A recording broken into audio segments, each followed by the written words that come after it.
పై వైకాపా చెప్పేదంతా బోగస్. 2014-19 మధ్య అన్ని అనుమతులు తెచ్చాం. స్వచ్ఛాంధ్ర కార్పొరేషన్ చైర్మన్ పట్టాభి వెల్లడి.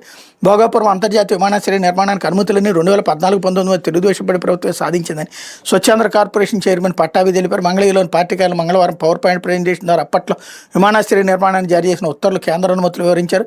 విమానాశ్రయ నిర్మాణానికి 750 కోట్లు తెలుగుదేశం ప్రభుత్వం ఖర్చు చేసిందని వెల్లడించారు. విమానాశ్రయ నిర్మాణంలో జగన్మోహన్ రెడ్డి పాత్ర ఏమీ లేకున్నా దాన్ని మేమే నిర్మించామని వైకాపా క్రెడిట్ చోరీకి పాల్పడుతుంది. రాష్ట్రంలో గత ఏడాదిన్నరలో జరిగిన అభివృద్ధి పనులన్నీ తామే చేశామని వైకాపా నేతలు మాట్లాడుతున్నారు.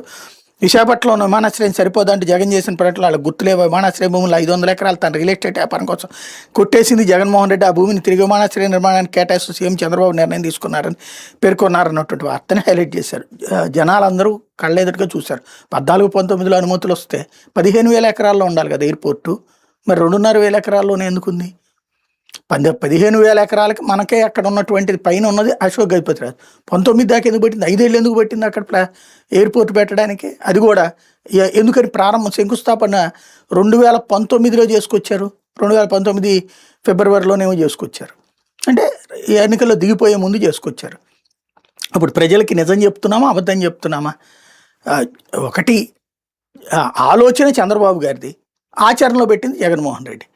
కాకపోతే చంద్రబాబు 15,000 ఎకరాలంటే అతను 2,500 ఎకరాలు పెట్టు. సగం సగం మాటలు, సగం నిజాలు. ఇదివరకటి పత్రికల్లో అయితే కనుక మన ఇష్టారాజ్యంగా మనం చెప్పిన అబద్ధాలని అడ్డకోలుగా రాసుకొచ్చి జనాలకి అదే అబద్ధాన్ని నిజమని నిరూపించారు. ఇది సోషల్ మీడియా యుగం, ప్రజలు చూస్తున్నారు. లేకపోతే